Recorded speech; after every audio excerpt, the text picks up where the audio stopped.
विकास की कब किसको क्या हो जाए वी नेवर नो, क्योंकि आप बहुत सारे हेल्दी लोग हैं जिन्हें कैंसर हो रहा है। पुराना समय देखें तो रोटी, गेहूं की रोटियां ही अधिकतर लोग खाया करते थे। उस समय तो कैंसर की इतनी ज़्यादा चीज़ें नहीं देखने को मिलती थी, लेकिन आज क्यों इतना। गेहूँ हमारा है ही नहीं। बहुत सारे लोग हैं जिन्हें गट के बारे में पता ही नहीं है। मुझे भी नहीं पता क्या होता है। कौन सी ऐसी चीज़ें हैं जो हमें वेट लॉस में डेली लाइफ में काम आती हैं। नमस्कार, मैं हूं विकास और आप देख रहे हैं विकास पॉडकास्ट। आज हम बात करेंगे वेट लॉस को लेकर, क्योंकि बहुत ज़रूरी है हमारी डेली लाइफ में, हमारी हेल्थ पे उस विषय पर बात करना बहुत ज़रूरी है। और उस विषय के आज हमारे साथ जो एक्सपर्ट हैं वो वेट लॉस ट्रेनर हैं और ग्लोबली वो डिजिटली लोगों को वेट लॉस किस तरीके से करें उसकी ट्रेनिंग देती हैं। अलग अलग कंट्रीज़ में उनके क्लाइंट हैं। तो मैं बहुत बहुत स्वागत करता हूँ प्रज्ञा सक्सेना जी आपका। कैसी हैं आप? मैं बहुत अच्छी हूँ विकास, आप कैसे हैं? मैं बढ़िया हूँ। थोड़ा बताइए आपके बारे में, आपके काम के बारे में। वैसे तो मेरी वेट लॉस मेंटोर और जी। ये जो मेरा काम है हाँ। ये स्टार्ट हुआ था 2018 से। ओके। जब आपके ऊपर चीज़ें बीतती हैं तभी जी। आपको समझ आता है कि एक्चुअल में आपको करना क्या है। मैं हमेशा से मेरा जो बॉडी स्ट्रक्चर वगैरह रहा, कभी मैं ओवरवेट नहीं हुई। बट सडनली जैसे मैं ऑस्ट्रेलिया गई तो हमें क्या होता है ना कि जब हम बहुत ओवर स्मार्ट होते हैं, हम बहुत ज़्यादा ओवर कॉन्फिडेंट होते हैं कि नहीं हमारा वेट कभी नहीं बढ़ सकता, क्योंकि हमारी जो ईटिंग हैबिट्स हैं बहुत अच्छी हैं। हम हमेशा से बहुत अच्छा खाते हैं, हमेशा से हमारा जो लाइफस्टाइल है बहुत ज़्यादा हेल्दी रहा है। तो उस ओवर कॉन्फिडेंस में ये होता है कि आप कभी कभी अपनी बॉडी को, जो आपकी बॉडी सिग्नल दे रही होती है, वो आप समझ नहीं पाते हो। तो वही मेरे साथ हुआ। आफ्टर डिलीवरी भी मेरी बेबी हुई 2013 में। उसके बाद भी लोग बोलते हैं कि वेट बढ़ जाता है आफ्टर प्रेगनेंसी, बट मेरा वेट नहीं बढ़ा। फिर जब मैं ऑस्ट्रेलिया गई तब वहाँ जाके क्या हुआ कि आपको वहाँ पे कोई हेल्प नहीं मिलती। कौन से सन में आपका जाना हुआ? मैं कहाँ कब गई वहाँ? मैं गई 2016 अच्छा, में। और जब आप अब्रॉड जाते हो, बाहर की कंट्रीज़ में जाते हो, तो आपको वहाँ पे कोई हेल्प नहीं मिलती। आपको सारा ही काम खुद करना है। तो क्या होता है कि अब वो हैबिट नहीं रही कि आपको सारे ही काम खुद करने। तो उसमें क्या होता है कि आप अपने ऊपर काम करना भूल जाते हो, आप अपने ऊपर ध्यान देना भूल जाते हो, क्योंकि कपड़े, बर्तन, खाना, बच्चे, पति, हर एक चीज़ आपको खुद मैनेज करनी है, कोई हेल्प नहीं है। तो उसमें क्या होता है कि कभी कभी ये होता है कि यार सुबह खा लिया है, पति को, बच्चे को खिला दिया है, और जो बचा है वो चलो खा लेंगे, क्योंकि इतना ज़्यादा थक जाते हैं। और अगर रात को, सुबह उन लोग ने खा लिया, दिन में अपने लिए कुछ नहीं बनाया, दिन भर क्या हुआ, बॉडी भूखी रही। बॉडी में जो फैट, आपका जो स्टोरेज है वो बढ़ना शुरू हो गया, क्योंकि आपकी बॉडी सडन उसको एक शॉक लगा कि यार अभी तक तो प्रॉपर सब चीज़ें चल रही थी, बट अब जाके ये डिफरेंस कैसे हो गया। तो बॉडी को शॉक लगा और बॉडी ने फैट स्टोर करना शुरू कर दिया। दिन भर भूखे रहना, रात को खाना, तो ये सारी चीज़ें जो हैं, ये सारी वेट पुट ऑन का एक रीज़न बनती गई। ओके। शादी के बाद तो और प्रेगनेंसी के बाद तो वैसे भी वेट बढ़ जाता है, फैट बढ़ने लगता है। एग्जैक्टली। बट ये होता है कि मेल और फीमेल का जो फैट का जो प्रोसेस होता है इट्स टोटली डिफरेंट। हम लोगों को लगता है कि दोनों की बॉडी सेम होती है, बट दोनों की बॉडी टोटली डिफरेंट होती है। एस्ट्रोजन हार्मोन जो होता है वो हमारी फीमेल में होता है, और जो मेल्स होते हैं इनमें टेस्टोस्टेरोन लेवल हाई होते हैं। तो जो एस्ट्रोजन हमारा जो हार्मोन होता है वो फैट बिल्ड, मतलब फैट को सपोर्ट करता है, जो फीमेल में होता है। और जो टेस्टोस्टेरोन होता है मेल्स में, वो फैट को बर्न करने में हेल्प करता है। इट साउंड्स वेरी अनफेयर कि फीमेल को फैट सपोर्ट में, बॉडी सपोर्ट करने के लिए एस्ट्रोजन काम करता है, और मेल के लिए टेस्टोस्टेरोन फैट जो बर्निंग में प्रोसेस में काम करता है। बट फीमेल का जो फैट होता है, जो एस्ट्रोजन के थ्रू आपकी बॉडी में आता है, वो थाई और हिप एरिया पे ही आता है। तो वो क्यों आता है? क्योंकि जो फीमेल की बॉडी में रिप्रोडक्शन सिस्टम होता है, उसके लिए वो फैट बहुत ज़्यादा ज़रूरी होता है। तो इसीलिए फीमेल एंड जो मेल होते हैं, इनका जो वेट लॉस होता है बहुत डिफरेंट होता है। थोड़ा बहुत मेहनत करनी पड़ती है फीमेल्स को, क्योंकि उनकी में बॉडी में जो हार्मोन है वही फैट बना रहा है। तो उसको कम करने के लिए हमें बहुत सारे एक्स्ट्रा एफर्ट्स डालने पड़ते हैं। मेल्स को उतने एफर्ट्स डालने नहीं पड़ते हैं। हाँ, ये तो मुझे समझ में आएगी किस किस तरीके से वेट बढ़ता है और आपका बढ़ा, लेकिन ये जो आपकी जर्नी है वेट लॉस ट्रेनर की ओर जाने की, वो कैसे रही? किस ओर आपने सोचा कि नहीं इस तरीके का मुझे कुछ शुरू करना चाहिए, लोगों को सिखाना चाहिए? राइट, ये मैं वही बताना चाह रही थी आपको कि जब खुद के ऊपर बीतता है तभी आपको समझ आता है। तो जब, जैसे मैंने आपको बताया कि जब आप ओवर कॉन्फिडेंट रहते हो कि कभी वेट नहीं बढ़ सकता, बट आपकी बॉडी वो नहीं सुनती है। आपकी बॉडी वैसे ही रिएक्शन देगी जैसे आप एक्शन करोगे। तो मैंने जो अपनी हेल्दी हैबिट्स ख़राब करी, फिर बहुत सारी चीज़ें करी, जैसे सबको पता है कि जिम करो, वर्कआउट करो, खाना क्रैश डाइटिंग शुरू कर दी, खाना बंद कर दिया, एक टाइम खा रहे हैं, वैसे ही पहले भी एक टाइम ही खा रहे थे, फिर और कम कर दिया, साथ में वर्कआउट, जिम के चक्कर, 2 टाइम जिम जा रही हूँ कि कैसे भी करके वेट लॉस हो जाए। क्योंकि जब आप कभी भी आपने वेट पुट ऑन नहीं किया, उसके बाद सडन जब आप वेट पुट ऑन करते हो ना, तो मेल्स का मैं इतनी ऐसे नहीं कह सकती, बट हाँ, फीमेल्स जब अपनी ब्यूटी बहुत ज़्यादा कंसर्न रहती हैं उसके बारे में, और जब वो गड़बड़ होनी शुरू हो जाती है तब वो अंदर से आता है, नहीं यार ये हम नहीं हैं, हम ऐसे नहीं हो सकते। फिर जब बहुत सब कुछ ट्राई करने के बाद कुछ नहीं हुआ, 1 साल तक मेरा 2 किलो वज़न भी कम नहीं हुआ। बट कुछ ऐसी चीज़ें हैं जो हम लोग नहीं जानते और जो बेसिक चीज़ें हैं।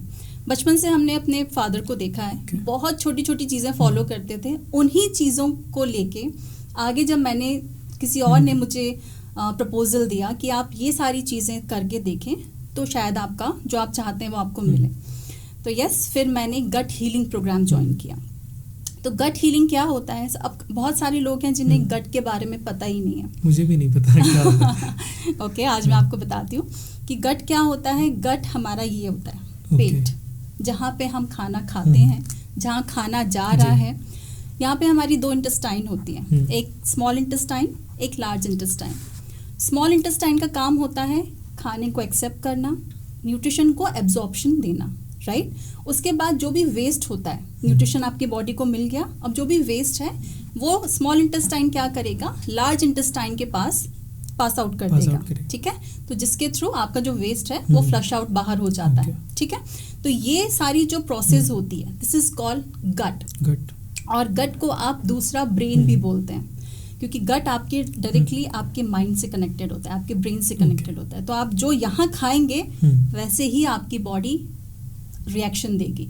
अच्छा खाएंगे, हेल्दी खाएंगे, बॉडी हैप्पी रहेगी, खुश रहेगी, हमेशा एक्टिव रहेगी। गंदा खाएंगे, जंक खाएंगे, बॉडी को हार्म करेंगे, जो यहाँ डालेंगे वो आपके पूरी बॉडी पे रिफ्लेक्शन होगा। सो इंडिया में तो अधिकतर लोग ऑयली फूड ही खाना पसंद करते हैं या बहुत तीखा हुआ, तो उससे भी बहुत ज़्यादा क्या वेट बढ़ता है? एब्सोल्युटली।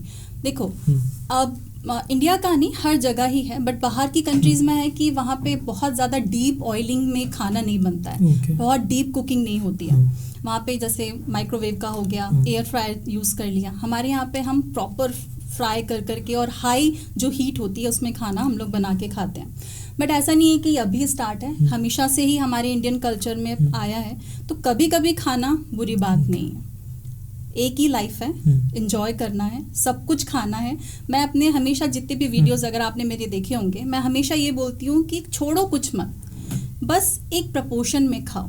अगर आपको ऑयली भी खाना है, आपको जंक भी खाना है, तो हमेशा 80-20 का रेशो रखो कि 80% आपकी जो लाइफस्टाइल है, आपका जो ईटिंग हैबिट है वो हेल्दी रहे। 20% eat whatever you want to eat, कितना भी गंदा अपने पेट में डाल लो, बट 80% अगर आप हेल्दी खा रहे हो तो वो 20% आपके लिए हार्मफुल नहीं होगा।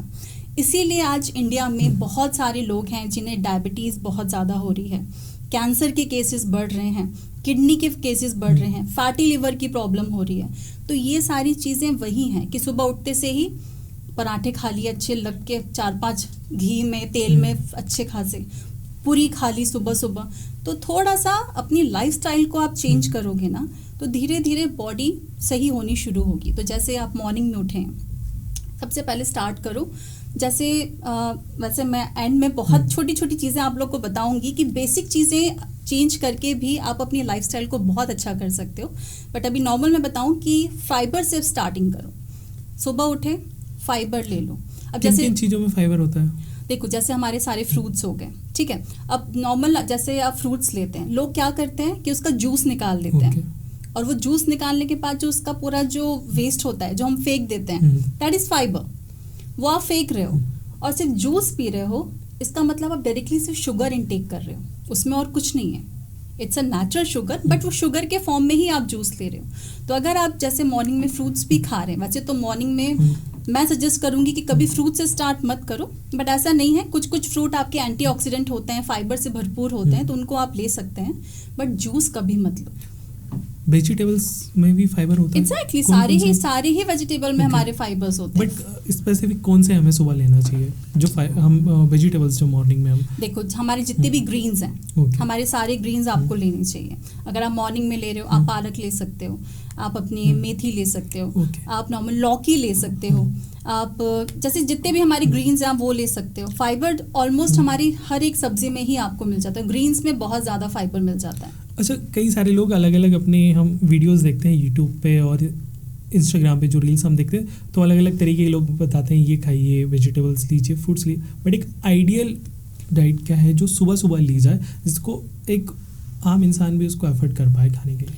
देखो, वैसे तो बाहर की कंट्रीज़ में सबको पता है कि प्रोटीन बहुत इम्पोर्टेंट होता है, ठीक है, आपकी तीनों मील में एक प्रोटीन बहुत ज़्यादा ज़रूरी है। बट हमारी इंडिया का जो कल्चर है, यहाँ पे प्रोटीन सबसे बाद में आता है। हम लोग क्या सोचते हैं, जैसे राजमा हो गया, छोले हो गए, चने हो गए, पनीर हो गया, टोफू हो गया, ये सारी चीज़ें हम बहुत लग्जरी फूड को मानते हैं। हमको लगता है कि बहुत लग्जरी फूड है। घर में मेहमान आए हैं, चलो आज राजमा बना लेते हैं, घर में मेहमान आ रहे हैं, छोले पूरी बना लेते हैं, पनीर की सब्जी बना लेते हैं, राइट। तो ये इंडियन मेंटालिटी है कि वो प्रोटीन को बहुत लग्जरी फूड मानते हैं। ऐसा नहीं है, प्रोटीन आपका बेस है। हमेशा फाइबर अगर आप ले रहे हो तो फाइबर के साथ प्रोटीन तो लेना ही लेना है। मॉर्निंग जैसे मैं अपने क्लाइंट्स को जो डाइट देती हूँ, ठीक है, तो वो प्रॉपर क्या होता है कि मॉर्निंग में आपका एक प्रोटीन और एक आपका फाइबर सब्जी होनी चाहिए, या अगर सब्जी के साथ ऐसे एंटीऑक्सीडेंट आपके फूड होने चाहिए कि प्रोटीन और वेजिटेबल, ये कॉम्बो आपका होना चाहिए। इसे हम बोलते हैं मोनो ईटिंग, कि जहाँ पे आपका एक फाइबर और एक प्रोटीन होता है। तो मॉर्निंग में जैसे आपको बहुत हैवी लग रहा है कि नहीं यार सुबह सुबह बहुत हैवी लग रहा है प्रोटीन, राजमा छोले वगैरह, तो आप कर्ड ले लीजिए, योगर्ट ले लीजिए, उसके साथ आप कोई भी बेरीज ले लीजिए, ब्लूबेरीज हो गई, स्ट्रॉबेरीज हो गई, या फिर आप बनाना भी ले सकते हैं। ग्रीन एप्पल हो गए, ग्रीन एप्पल, तो ये ग्रीन एप्पल में बहुत ज़्यादा फाइबर होता है, उसमें स्वीट बहुत कम होता है, फाइबर बहुत ज़्यादा होता है। तो आप रेड एप्पल को थोड़ा सा अवॉइड करें और ग्रीन एप्पल को स्टार्ट करें। अच्छा, जो कर्ड और पनीर होता है वो नाइट से डिनर के टाइम खाना चाहिए नहीं खाना चाहिए? बिल्कुल खाना चाहिए, वो डिपेंड करता है। देखो, डिफरेंट बॉडीज होती हैं, तो हर एक खाना डिफरेंट बॉडी के अकॉर्डिंग होता है। हमें लगता है कि यार वो कीटो डाइट कर रही है, वो प्रोटीन ये खाती है, तो मुझे भी यही खाना है। आपको अपने बॉडी के सिग्नल्स को जानना बहुत ज़्यादा ज़रूरी है। आपकी बॉडी, अगर आप पनीर खा रहे हैं तो क्या वो आपको डाइजेस्ट हो रहा है, क्या आपको वो बिल्कुल मतलब आपको लग रहा है कि लाइट फूड है तो आप खा सकते हैं, आपको लग रहा है कि बहुत ज़्यादा हैवी हो रहा है तो आप उसका क्वांटिटी कम कर लीजिए, या फिर आप उसको रिप्लेस कर दीजिए किसी और प्रोटीन से। आजकल हम देखते हैं कई सारे छोटे बच्चे होते हैं जो 5 से 10 साल के होते हैं, तो उनका फैट बहुत ज़्यादा बढ़ रहा होता है, तो वो क्या कारण उसका रहता है या फिर उनकी हेल्थ ही ऐसी रहती है? आजकल के बच्चों का प्रॉब्लम ही ये है कि सबसे पहली बात तो हम माओं का ये हो गया है कि हम बच्चों के कहने में बहुत जल्दी आ जाते हैं, और आजकल की जो पेरेंटिंग हो गई है कि हमें बहुत आराम से बच्चों को ट्रीट करना है बहुत, तो उनका जो मॉर्निंग शेड्यूल ही रहता है बहुत, स्कूल टाइमिंग एक तो बहुत ज़्यादा, इंडिया की मैं बात करूँ तो जो यहाँ की जो टाइमिंग्स होते हैं, 7 बजे बच्चा घर से बाहर निकल जाता है, फटाफट कुछ खाना है खा लो, नहीं खा रहा है बच्चा भूखा ही जा रहा है, वहाँ जाके फिर 11-12 बजे क्या खा रहा है, ब्रेड खा रहा है, नूडल्स खा रहा है, ठीक है, क्योंकि बच्चे हेल्दी खाना खाना पसंद ही नहीं कर रहे। अगर हम टिफ़िन में बच्चों को पराठे सब्जी जो हम खाते थे, जिसके लिए हम क्रेव करते थे कि यार आज गिलकी की सब्जी बनी है, ओ माय गॉड, मतलब सबसे बेस्ट फूड एवर, लौकी, अरे मम्मी ने लौकी रखी, मतलब हम लोगों का जो टाइम था, हम लोग हेल्दी लाइफस्टाइल को बहुत अच्छे से अडेप्ट करते थे।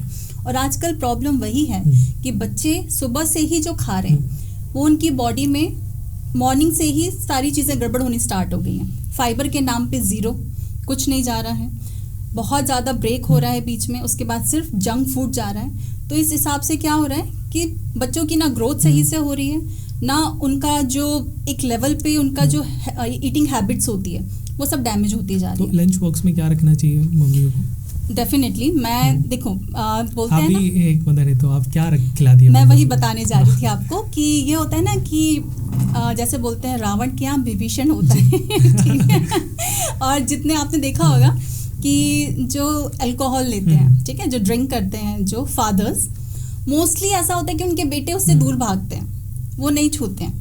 वैसे ही जहाँ बहुत हेल्दी एनवायरनमेंट होता है ना, जहाँ मदर बहुत ज़्यादा पुश करती है, वहाँ बच्चे जंक खाते ही खाते हैं। मैं अपना एग्जांपल दे रही हूँ। मेरे घर में दिन भर हेल्दी हेल्दी हेल्दी चलता है और मेरा बच्चा बहुत इरिटेट होता है, उसको हेल्दी खाना पसंद ही नहीं है। बट फिर भी मैं, वो इंडियन मदर है तो वो थोड़ा बहुत तो डांट और लपड़ वपड़ सब लग जाते हैं। तो उसके लिए मैं एक दिन उसको, जैसे बहुत रेयरली वो हेल्दी फूड खाती, क्योंकि वो होता है कि थोड़ा शो ऑफ भी होता है। अब हम लोग रहते हैं ऑस्ट्रेलिया में, तो वहाँ पे क्या होता है मेंटालिटी कि जो इंडियन फूड की स्मेल होती है, तो जो दूसरे बच्चे हैं वो बोलते हैं ओ यक, मतलब तो उसमें क्या होता है कि हमारे जो बच्चे हैं उनको बहुत ज़्यादा अच्छा फील नहीं होता है कि यार हमारे खाने को देख के ये कर रहे हैं, तो इसमें मम्मा मुझे रोटी सब्जी नहीं लेके जानी है, मुझे आप नूडल्स रखो या आप सैंडविच रखो, ये सारी चीज़ें। तो वहाँ पे क्या होता है कि आप कैंटीन से भी ऑर्डर कर सकते हो, ठीक है। तो मैं अपनी बेटी को ये बोलती हूँ कि वीक में मैं 2 दिन आपका ऑर्डर कर दूंगी, ठीक है, बट 4 दिन 5 दिन आपको आराम से घर का खाना लेके जाना है। तो मैं कभी पुलाव रखती हूँ उसको, कभी मैं सब्जी रोटी रखती हूँ, कभी मैं रोल बना के, पनीर के रोल बना के थोड़ा सा एक्सपेरिमेंट करती हूँ चीज़ों के साथ, ताकि उसे लगे भी। कभी कभी ऐसा होता है कि मैं लाल रोटियाँ बनाती हूँ जिसमें बीटरूट मिक्स करती हूँ, कभी ग्रीन रोटियाँ बनाती हूँ, पालक मिक्स कर दिया, तो उसे लगता है अरे ये तो थोड़ा डिफरेंट है। तो बच्चों को भी लगता है अलग अलग डिफरेंट टाइप की रोटीज आ रही हैं। तो इस तरीके से थोड़ा सा स्ट्रगल तो रहता है, बट करना पड़ता है।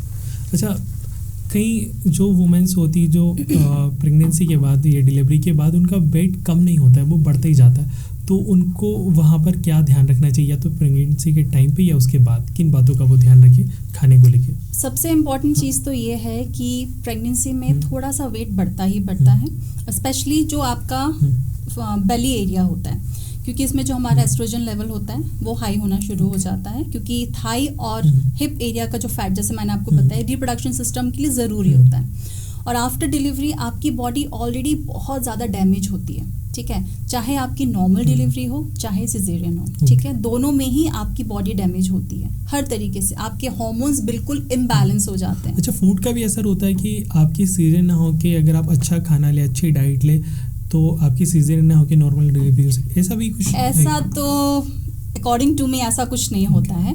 ये डिपेंड करता है कि अंदर आपका बच्चा किस सिचुएशन में है, क्या प्रोसेस चल रही है, और अंदर का वो ही जानता है कि जैसे लोग बोलते हैं ना कि आप बहुत ज़्यादा नीचे बैठ के पोछा लगाओ, झाड़ू लगाओ प्रेगनेंसी के टाइम, तो नॉर्मल डिलीवरीज होती हैं। तो वो होता है कि आपका जो पेल्विक एरिया है, ठीक है, वो उसमें आपका मूवमेंट होना चाहिए जब आप डिलीवरी के टाइम, ये सारी चीज़ें जो बोलते हैं लोग, बट वो एक टाइम तक ही और एक लेवल तक ही काम करती हैं चीज़ें।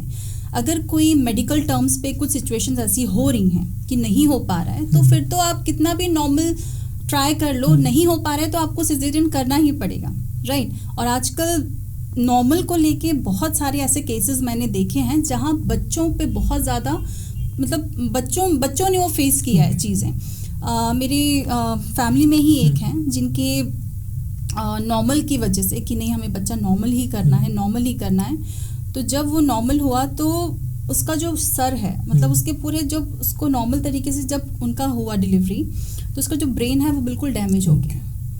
तो अब वो मतलब 7-8 साल की भी है, बट वो ब्रेन काम ही नहीं कर रहा है, तो बॉडी भी काम नहीं कर रही है। तो आप सोचो, नॉर्मल के चक्कर में लोग आजकल, मतलब फीमेल तो फेस कर ही रही है, बट जो बच्चा आ रहा है उसका तो पूरा फ्यूचर खत्म। तो हमेशा नॉर्मल के पीछे मत भागो यार, कि नॉर्मल अगर होना है तो हो जाएगा। सिजेरियन भी कोई बुरी चीज़ नहीं है, मेरा सिजेरियन ही हुआ है तो और मैं फिट हूँ, मेरा वेट भी नहीं बढ़ा। तो मैं वही बताना चाह रही हूँ कि जब आफ्टर प्रेगनेंसी, आफ्टर डिलीवरी, सबसे इम्पॉर्टेंट होता है आपके हार्मोन्स को बैलेंस करना, और सबसे इम्पॉर्टेंट है आपका जो इमोशंस होते हैं, ठीक है। आफ्टर डिलीवरी एक फीमेल पोस्टमार्टम फेस को, पोस्टमार्टम जो पीरियड होता है उसको फेस कर रही होती है। उसमें आपको बहुत सपोर्ट चाहिए होता है। फिजिकल सपोर्ट तो चाहिए, बट आपको जो मेंटल सपोर्ट चाहिए, अगर वो एक फीमेल को सही मिल जाता है तो उसका जो वेट है वो भी कम होना शुरू हो जाएगा, उसकी जो हेल्थ है वो भी इम्प्रूव होनी शुरू हो जाएगी और वो वापस से बैक टू नॉर्मल हो जाएगी। तो ये जो हमारे स्पेशली मैं इंडियन जो हस्बैंड्स और जो इंडियन जो ससुराल वाले हैं इनको बोलना चाहूँगी कि एक फीमेल को बहुत ज़्यादा सपोर्ट की ज़रूरत होती है। सिर्फ प्रेगनेंसी में आप ये मत सोचो कि बच्चा आ गया तो बच्चे की केयर करनी है, सबसे ज़्यादा इम्पॉर्टेंट है वो जो माँ है उसकी केयर करो, क्योंकि अगर वो गड़बड़ हो गई तो बच्चा भी सही नहीं हो पाएगा, उसकी भी बॉडी खराब, अपने हस्बैंड को भी कोई नहीं मैनेज कर सकता क्योंकि सारे काम उसे ही करने हैं, और उसकी बॉडी एक बार ख़राब हो जाती है ना तो फिर वो बहुत मुश्किल से जाती है। तो आफ्टर डिलीवरी आप उसी टाइम अपने खाने पे ध्यान रख लो, अपने हार्मोन्स को सही कर लो, अपने इमोशंस को सही रखो और फैमिली से प्रॉपर सपोर्ट मिल जाए तो बात ही क्या है। मैंने कई सारी ऐसे वुमेन्स को देखा है और उनके एक ही सवाल रहते हैं कि 40 या 45 के बाद उनका वेट लॉस नहीं हो पाता, ऐसा क्यों? वो इसलिए क्योंकि आफ्टर 35 आपका जो स्टेज स्टार्ट होती है वो होती है पेरीमेनोपॉज की, और बहुत सारी फीमेल्स को ये पता ही नहीं है कि पेरीमेनोपॉज एंड मेनोपॉज क्या होता है। पेरीमेनोपॉज आफ्टर 35 स्टार्ट हो जाता है और वो चलता है आपका आराम से 5 से 7 साल, ठीक है। उसके बाद मेनोपॉज स्टार्ट होता है जो आराम से चलता है आपका 10-15 साल। तो वो जो पीरियड होता है तो उसमें हार्मोन्स बिल्कुल चेंज हो जाते हैं, हॉट फ्लैशेस आने स्टार्ट हो जाते हैं, मूड स्विंग्स और ज़्यादा बढ़ जाते हैं, रात को नींद नहीं आती है, पसीना हर कमी ऐसा लगता है कि पसीना आ रहा है। तो ये सारी चीज़ें होती हैं हार्मोन इम्बैलेंस की वजह से। तो पेरीमेनोपॉज वो होता है जहाँ पे आपके पीरियड्स इर्रेगुलर होते हैं, ठीक है, this is called perimenopause. Then menopause तब होता है जब पीरियड्स बिल्कुल ही आना बंद हो जाते हैं। तो ये जो प्रोसेस होती है, क्योंकि आपका जो रिप्रोडक्शन सिस्टम है वो जब आप छोटे बच्चे से जब आप एडल्ट एज में एडल्ट होते हो तो जो एक फीमेल होती है तो जब आपका पीरियड स्टार्ट होता है तब पूरा आपका रिप्रोडक्शन सिस्टम चेंज होता है। अब वापस से वो सारी प्रोसेस बंद होने के लिए, तो आप सोचो जब स्टार्टिंग के हार्मोन्स चेंज होते हैं तो कितनी ज़्यादा चेंजेस आते हैं, ठीक है। वैसे ही अब जब पीरियड्स बंद होने वाले हैं तो वो सेम प्रोसेस रिपीट हो रही है। तो डेफिनेटली बहुत सारे हार्मोनल इम्बैलेंस होते हैं, बहुत सारी चीज़ें होती हैं, तो वेट लॉस तो आपका वैसे भी स्लो हो ही जाता है। तो उसी कंडीशन में सबसे इम्पॉर्टेंट चीज़ है अपने खाने पे ध्यान दो। हर एक चीज़ आपके खाने से ही रिलेटेड है। मैंने जैसे आपको बताया गट आपका कोर है। अगर आप गट को सही रखोगे, अपने हार्मोन्स को बैलेंस रखोगे, सारे विटामिन सारे मिनरल्स प्रॉपर एज के अकॉर्डिंग उनको बैलेंस करते रहोगे तो आपका वेट भी सही रहेगा और जो पेरीमेनोपॉज है मेनोपॉज है वो भी बैलेंस रहेगा। मेरा भी अभी पेरीमेनोपॉज चल रहा है, बट आई एम हैप्पी कि अभी होते हुए भी आप अगर अपना हेल्दी हैबिट है, आपका सब कुछ सही है, वर्कआउट बहुत इंपॉर्टेंट है, बहुत ज़्यादा इंपॉर्टेंट है। अच्छा, कौन कौन सी जो एक्सरसाइज है वो मॉर्निंग में करनी चाहिए रूटीन? देखो बहुत सारे लोगों को क्या लगता है ना कि कार्डियो करने से सब कुछ हो जाता है, बट कार्डियो करने से क्या होता है कि आपका सिर्फ फैट तो जा रहा है, साथ में आपके मसल्स भी चले जाते हैं। तो स्पेशली अगर आप 40s में हैं, 30 मतलब लेट 30s में 40s में हैं, तो फीमेल्स को स्ट्रेंथ ट्रेनिंग करनी चाहिए क्योंकि वो आपके मसल्स को बिल्डअप करती है। तो वॉकिंग बहुत अच्छी बात है, अगर आप वॉक करते हो 1 घंटे तो वॉक तो डेली होना ही चाहिए, बट उसके साथ साथ स्ट्रेंथ ट्रेनिंग बहुत ज़्यादा ज़रूरी है, स्पेशली फॉर फीमेल्स आफ्टर 40। अच्छा, मोटिवेट कैसे रखें खुद को एक्सरसाइज करने के लिए कि भाई नहीं मुझे अब अपना वेट घटाना है? चलो 1-2 दिन तो हुआ, कोई भी हो, मैं भी कई बार ऐसा होता है कि नहीं ठीक है जिम जाना, 1-2 दिन गए, फिर तीसरे दिन से वही एक्सरसाइज में भी यही होता है। तो कैसे उस चीज़ को कंटिन्यूटी में रखा जाए? मोटिवेशन विकास आप खुद अपने आप को दे सकते हैं, किसी और को देख के आप कभी मोटिवेट नहीं होंगे। किसी और को देख के अगर आप मोटिवेट होते हैं या किसी को सुन के आप मोटिवेट होते हैं तो वो मोटिवेशन आपका 2 से 3 दिन का रहेगा।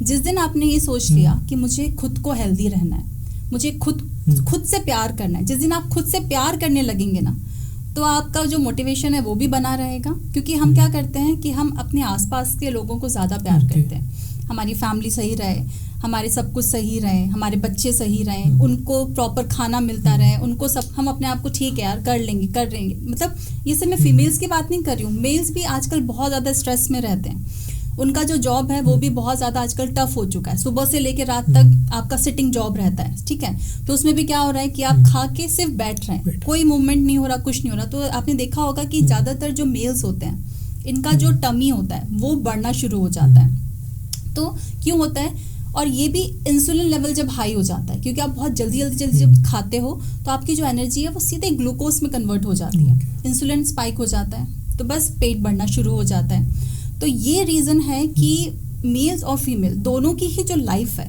बहुत ज़्यादा स्ट्रेसफुल है, और उसमें हम अपने आप पे ध्यान नहीं दे रहे, खुद से प्यार करना हम भूल ही जाते हैं। तो मोटिवेशन का सबसे इजी तरीका है सेल्फ लव, खुद से प्यार करो। जिस दिन आपने सोच लिया नहीं यार, क्योंकि अगर मैं सही नहीं रही, अगर मैं सही नहीं रहा तो सब कुछ खत्म हो जाएगा। तो जिस दिन आपने ये सोच लिया कि अगर मैं खुद सही रही या खुद सही रहा तो सब कुछ सही रहेगा, उस दिन आपका मोटिवेशन कभी ख़त्म नहीं होगा। लेकिन फिर भी नहीं हो पाता है, कई लोग उस चीज़ को ट्राई करते हैं कि वो मोटिवेट रहें या वेट लॉस को लेके काम करें। मैं अपने दोस्तों को भी देखता हूँ, खुद को भी मैं देखता हूँ, तो मैं अधिकांश जब इस चीज़ को लेके कि वेट लॉस करना है, जिम जाना है, तो 2 या 3 दिन ही मैं उस चीज़ को लेके मोटिवेट हो पाता नहीं, वही हूँ। मैं बोल रही हूँ, क्योंकि अपना खाने के हैबिट को थोड़ा सा सही करो आप, ठीक है। अगर अच्छा, मैं चाह रहा हूँ कि चलो कोई जिम नहीं जा पाता और बहुत सारी एक्सरसाइज नहीं कर सकते, नॉर्मल ऐसी कौन सी एक्सरसाइज रहे जिससे हमारा वेट थोड़ा मेंटेन रहे। यही तो मिथ है ना कि लोगों को लगता है कि वेट लॉस जो होता है और वेट जो मेंटेन होता है वो वर्कआउट से होता है। ये सारे लोग, जितने भी लोग हैं, यही सोचते हैं, और ये मिथ आज मैं ख़त्म करती हूँ कि कभी भी आपका जो वेट लॉस होगा वो कभी भी वर्कआउट से नहीं होगा। आप जो खाओगे, आपकी बॉडी में जो काम होता है वो खाने का होता है कि आप कौन सा फूड अपनी बॉडी को दे रहे हो, आप कितना खा रहे हो बिल्कुल इम्पोर्टेंट नहीं है, आप क्या खा रहे हो दैट इज़ इम्पोर्टेंट। तो आपकी प्लेट में क्या है, अगर आपकी प्लेट में इतना सा एक हम पाई रख देते हैं या फिर कप केक रख देते हैं, ठीक है, वो इतना सा है, वो दिखने में बहुत छोटा है बट उसमें कैलोरीज बहुत ज़्यादा हैं और वो आपकी बॉडी में शुगर को बहुत ज़्यादा स्पाइक करने वाला है। और एक हमारी बहुत बड़ी प्लेट है जिसमें फुल ऑफ सैलेड है, सब्जियां हैं, आपका प्रोटीन है, बहुत बड़ी थाली है, ठीक है, उसमें कैलोरीज बहुत कम है, फाइबर है, आयरन है, पूरा हेल्दी खाना है। तो इतना सा कप केक अगर आप सोचोगे यार इतना सा ही तो है यार, क्या ही हो जाएगा, और इतनी, अरे यार इतना सारा खाना, जबकि उस कप केक में जितनी कैलोरीज हैं उसमें आपकी जो बड़ी प्लेट है उसमें नहीं है। तो आपका जो बॉडी में आप जो डालोगे उससे ही आपका वेट लॉस होगा। अब मेरे जो क्लाइंट्स हैं, मेरा जो एक प्रोग्राम है, मेरा 30 डेज का प्रोग्राम होता है जिसमें आपको सिर्फ घर का ही खाना खाना है, बट साथ में आपको एक्स्ट्रा न्यूट्रिशन सपोर्ट सिस्टम आपका होना चाहिए। क्योंकि आजकल क्या हो गया विकास कि हमें खाना भी सही नहीं मिल रहा है। हर एक सब्जी आजकल, वैसे तो बाहर की कंट्रीज़ में भी थोड़ा बहुत मिलावट होता ही है, बट स्पेशली अगर मैं इंडिया की बात करूं तो यार मैं जब भी मैं कुछ ओपन करती हूँ इंस्टाग्राम या फेसबुक, आज यहाँ ये पनीर गड़बड़, आज सब्जियाँ गड़बड़, आज फ्रूट्स गड़बड़, केमिकल आ गया, ये नकली तरीके से बनाया जा रहा है, तो मतलब बहुत मिलावट है। तो आप कहाँ से न्यूट्रिशंस लोगे जब आपका खाना ही मिलावट से भरपूर है? तो आपको कहाँ से विटामिन्स मिलेंगे, कहाँ से मिनरल्स मिलेंगे? और पैकिंग फूड्स में आई थिंक हाइजीन का भी ध्यान नहीं रखा जाता। एब्सोल्युटली, जो भी पैकेजिंग फूड है वो आपकी बॉडी को हार्म ही करेगा। कोई भी पैकेजिंग फूड या आप जो भी स्टोर करके खाना रख रहे हो, पैकेज में जो भी फूड आ रहा है वो एक तरीके से आपकी हेल्थ को खराब ही करेगा। तो हम चाहते हैं कि जितना हम नेचुरल तरीके से खाना ले सकें, बट वो भी आपका गड़बड़ आ रहा है। तो क्या करें कि अपनी बॉडी को प्रॉपर न्यूट्रिशंस मिलें?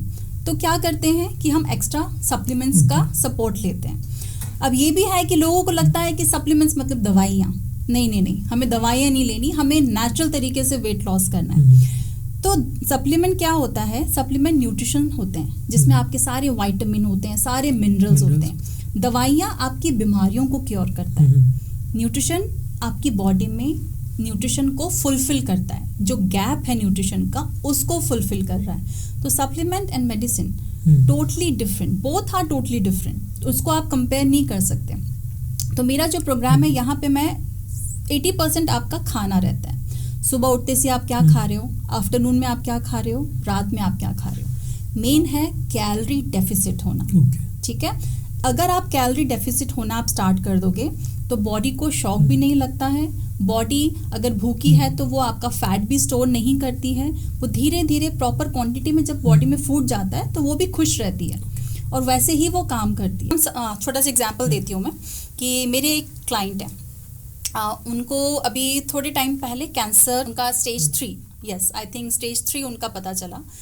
तो उनको डॉक्टर्स ने कहा, और उन्होंने बोला मेरा तो लाइफस्टाइल बहुत अच्छा था और मैं तो बहुत ज़्यादा हेल्दी खाता था, तो ये कैसे हो गया। तो देखो आजकल क्या है ना विकास, कि कब किसको क्या हो जाए वी नेवर नो, क्योंकि आप बहुत सारे हेल्दी लोग हैं जिन्हें कैंसर हो रहा है। तो हमारी बॉडी में जो सेल्स होते हैं, हमारी बॉडी, हर एक की बॉडी में कैंसर सेल्स होते हैं, बट वो बाहर आने या उनकी जो मात्रा है वो बढ़नी तब शुरू होती है जब बॉडी में कार्ब्स या फिर शुगर का इंटेक बहुत ज़्यादा बढ़ जाता है, चाहे वो कैसे भी हो। लोगों को लगता है हम बहुत हेल्दी खा रहे हैं, बट एक तरीके से आप बहुत ज़्यादा जूस ले रहे हो, ठीक है, या फिर आप रोटियां ज़्यादा खा रहे हो, या फिर आप कार्ब्स का इंटेक बहुत ज़्यादा कर रहे हो, तो आपकी सबसे ज़्यादा शुगर आपके कार्ब्स में ही होती है, स्पेशली आप जो गेहूं का रोटी खाते हो, राइट। तो ये सारी चीज़ें, उनने बोला कि मैं हेल्दी खाता हूँ, तो उन्होंने बोला बट मैं सुबह 3 रोटी खाता हूँ, दोपहर में 3 रोटी खाता हूँ, रात को 3 रोटी खाता हूँ, तो मतलब टोटल मिला के मैं 9 रोटियां खाता हूँ गेहूं का, ठीक है। सुबह उठते से ही मैं 2 ग्लास जूस पीता हूँ। तो सुबह उठते से ही आपने शुगर दिया अपनी बॉडी को, फाइबर आपने फेंक दिया। मैं हमेशा बोलती हूँ कि फ्रूट खाओ शुगर की जूस की जगह, राइट। तो उनका जो पता चला रीज़न कि ये कि उठते से ही आप शुगर जूस ले रहे हैं, शुगर पूरा आपकी बॉडी में जा रहा है, देन आप 9 रोटियां खा रहे हैं, वो भी गेहूं का। तो ये सारी जो छोटी छोटी चीजें हैं जो नहीं पता हमको लगता है हम तो घर का ही खाना खा रहे हैं, बेसिक खाना खा रहे हैं, रोटियां तो बिल्कुल बेसिक हैं, बट गेहूं ग्लूटेन है, ठीक है, जिसको डाइजेस्ट करना बहुत थोड़ा मुश्किल हो जाता है, ठीक है। और साथ में अगर शुगर ज़्यादा जा रहा है तो वो चाहे आप नेचुरल फॉर्म में डालो, चाहे आप इनडायरेक्टली शुगर डालो, शुगर है। बट हम पुराना समय देखें तो गेहूं की रोटियां ही अधिकतर लोग खाया करते थे, तो उस समय तो कैंसर की इतनी ज़्यादा चीज़ें नहीं देखने को मिलती थी, लेकिन आज क्यों इतना। गेहूं हमारा है ही नहीं, गेहूं इंडिया में कभी था ही नहीं, गेहूं बाहर से आया है, बाहर की कंट्रीज से आया है, ठीक है। हमारा जो बेस था हमारे इंडिया का वो मिलेट्स थे, बाजरा, मक्का, ज्वार, इनकी रोटियां बनती थी जो आज भी गांव में बनती हैं। गेहूं एक तरीके से ना बहुत इजी तरीका हो गया है कि जब आया वो बाहर से तो लोगों को लगा बहुत इजी टू कुक है यार, क्योंकि मक्का, ज्वार, ये सब इनकी रोटियां बहुत मोटी बनती हैं, ठीक है, इनको बनाने में थोड़ा सा स्ट्रगल भी लगता है। गेहूं को आपने डो बनाया, फटाफट पतली पतली रोटियां बनी, तो वो शो ऑफ के लिए भी बहुत अच्छी होती हैं गेहूं की रोटियां। तो वो थोड़ा कल्चर जब स्टार्ट हुआ तो धीरे धीरे लोग शिफ्ट हो गए रोटियां गेहूं पे। तो गेहूं हमारा है ही नहीं, हमारा सारा मिलेट्स है। तो आज भी अगर आप मिलेट्स की रोटियां खाओगे, तो मेरे घर में गेहूं नहीं है, मतलब है बट एक सपोर्ट सिस्टम के लिए है। जैसे मैंने चने की रोटी बनाई तो उसका डो को बाइंड करने के लिए मैंने थोड़ा सा गेहूं उसमें डाल दिया। मैं मक्का बना रही हूँ, बाजरा बना रही हूँ, तो हल्का सा मैंने गेहूं कभी कभी यूज़ कर लिया। और मेरे हस्बैंड को गेहूं का रोटी बहुत पसंद है, उनके गले में ये सारी रोटियाँ जाती भी नहीं है, तो कभी कभी मैं गेहूं बनाती हूँ। ऐसा नहीं कि मैं गेहूं की रोटियाँ नहीं बनाती हूँ, बट उसका पोर्शन बहुत कम रखती हूँ। तो इसीलिए जो मिथ है ये भी कि गेहूं की रोटी खाते आ रहे हैं हमारे बुजुर्ग, बहुत बाद में आया गेहूं हमारी कंट्री में, पहले हमारे लोग वही खाते थे, मक्का, ज्वार, चना, ये सारी ही चीज़ें खाते थे, मिलेट्स ही खाते थे। अच्छा, चावल का पानी और दाल का पानी पीने से भी वेट लॉस होता है, हेल्थ के लिए बेनिफिट है वो? यार ये सारी तो बहुत मिथ चीज़ें हैं कि ऐसे कोई पानी पीने से अगर आपका वेट लॉस हो जाता, या अगर जैसे लोग बोलते हैं जीरा पानी पी लो, ठीक है, लोग सुबह सुबह उठ के गर्म पानी में लेमन स्क्वीज करके आप ये पी लो, ऐसे अगर पानी पीने से आपका वेट लॉस हो जाता तो हमारे सारे खाने, हमारा सारा जो गट इश्यूज हैं या हमारे हार्मोन्स हैं, ये तो सिर्फ काम ही नहीं करते, सब कुछ गड़बड़, बस पानी पी लो हो जाएगा सही, ऐसा नहीं होता। तो उसे एक आइडियल फूड रूटीन क्या है कि सुबह पानी कब पीना चाहिए, खाना कब खाना चाहिए, लंच कब करना चाहिए और डिनर कब करना चाहिए? देखो सबसे इम्पोर्टेंट चीज़ तो ये है कि सबसे पहले उठते से, जैसे आप उठे हो सुबह तो बिना ब्रश करे आप एक गिलास गर्म पानी पी लो, सबसे इम्पोर्टेंट, ये अमृत का काम करता है। मेरे पापा हमेशा से यही बोलते हैं, तो ये सारी चीज़ें लेके ही हम बड़े हुए हैं। तो वो हमेशा उठते से ही वो एक पूरा जग भर के पानी पीते हैं। लुकोवार्म वाटर, गर्म पानी, ठीक है, और हमारी भी वही हैबिट है। तो उससे क्या होता है, जो आपका सलाइवा होता है मुंह में, जो आप मॉर्निंग में उठते हो, तो एक वो इतना ज़्यादा हेल्दी प्रोटीन होता है कि उसके जो एंजाइम्स होते हैं वो आपके पानी के साथ मिक्स होके, और जब वो वार्म कंडीशन में होता है तो वो इजीली एब्जॉर्ब हो जाता है, तो वो डायरेक्टली आपके ब्लड टिश्यूज में जाता है। तो सारा जो सलाइवा है, जो प्रोटीन वो काम कर रहा है, वो आपकी पूरी बॉडी फिर मॉर्निंग में ही बिल्कुल हेल्दी हो जाती है। तो सबसे पहले उठ के तो ये रूटीन रखो। और हाँ, नॉलेज बहुत लोगों को है, बट हाफ नॉलेज भी बहुत ज़्यादा कभी कभी हार्मफुल हो जाता है, कि बहुत लोगों को लगता है कि सुबह उठते से ही पहले वॉशरूम जाओ देन पानी पियो। नहीं, उठते से ही पानी पीना है, क्योंकि जो रात भर आपका जो ब्लैडर होल्ड करके रखता है पानी को, अगर आप उठते से ही वॉशरूम जाते हो, लू जाते हो, तो आप जैसे आपने यूरिन पास किया तो आपकी किडनीज पे प्रेशर पड़ता है, ठीक है, और आप उसके बाद अगर पानी पी रहे हो तो आपकी वो जो मसल्स हैं, जो इंट्रैक्शंस हो रहा है आपके मसल्स में, वो बहुत ज़्यादा आपकी किडनी पे प्रेशर डालना शुरू कर देता है। इसीलिए सुबह उठो, पानी पियो, उसके बाद वॉशरूम जाओ। ये आपका रूटीन डेली का होना चाहिए। उसके बाद फिर आप थोड़ा सा जो आपका मॉर्निंग ब्रेकफास्ट अगर करना है तो आप फाइबर का करो। पानी कैसा, कोल्ड वाटर या नॉर्मल या हॉट वाटर? नॉर्मल वाटर नहीं, लुकवार्म वाटर। लुकवार्म अपना कुनकुना पानी। अगर आपको हॉट वाटर पीने की आदत है, जैसे चाय जैसा पीना है, वैसे भी आप पी सकते हैं, क्योंकि हमेशा पानी को बैठ के पीना है, बैठ के और एक एक सिप करके पानी पीना है। बैठ के अगर आप पी रहे हो तो आपके जो मसल्स हैं वो भी रिलैक्स हैं, आपकी किडनी भी रिलैक्स है, और आपकी सेल्स में पानी जा रहा है धीरे धीरे। अगर आप खड़े होकर पानी पी रहे हो तो बॉडी एक्सेप्ट ही नहीं करेगी पानी। आपने सुना होगा, बहुत लोग बोलते हैं कि यार मैं बार बार पानी पीता हूँ या पीती हूँ तो मुझे वॉशरूम भागना पड़ता है, और मैं दिन भर में 3 लीटर 2.5 लीटर भी पानी पीती हूँ तो मुझे लगता ही नहीं कि मुझे वॉशरूम जाना है। हार्डली मैं 2 या 3 बार ऐसे वॉशरूम जाती हूँ। क्यों? क्योंकि अगर आप खड़े होके गल्प कर रहे हो वाटर को तो आपकी बॉडी एक्सेप्ट नहीं कर रही है, आपकी मसल्स भी रिलैक्स नहीं है, आपके सेल्स में भी पानी नहीं जा रहा जो इम्पोर्टेंट है, तो आपकी बॉडी भी हाइड्रेट नहीं है, आपकी बॉडी भी डिहाइड्रेट हो रही है, और साथ में आपको बार बार वॉशरूम भी जाना है। तो इसीलिए इम्पोर्टेंट है कि बैठो, एक एक सिप करके पानी पियो। अच्छा, अगर हम देखें कि वेट लॉस और मेंटल हेल्थ, इनका क्या कनेक्शन है? देखो, अगर आपकी मेंटल हेल्थ सही नहीं रहेगी तो आपके हार्मोन सही नहीं रहेंगे, और आपके जो हार्मोन्स हैं वो अगर गड़बड़ हो गए तो वेट आप पुट ऑन करोगे ही करोगे, ठीक है। आपका जो मेंटल हेल्थ होता है, स्पेशली अगर आप सोते नहीं हो, ठीक है, आप बहुत ज़्यादा स्ट्रेस में रहते हो, बहुत ज़्यादा टेंशन लेते हो, और आप नींद नहीं आ रही है आपको रातों को, तो सबसे इम्पॉर्टेंट है कि आपके हार्मोन्स तो डैमेज होने शुरू हो गए। अब जैसे रात को हम सो नहीं रहे हैं तो हमारे 2 हार्मोन्स होते हैं, लेप्टिन होता है, मेलाटोनिन होता है, ठीक है। ये 2 हार्मोन्स हैं जो आपके हंगर को कंट्रोल करते हैं, ठीक है, और आपकी बॉडी में आपके सिस्टम को बिल्कुल कूल करते हैं। जब आप रात को सोते हो तो वो प्रोसेस करते हैं, आपके हीलिंग प्रोसेस में आपका काम करते हैं।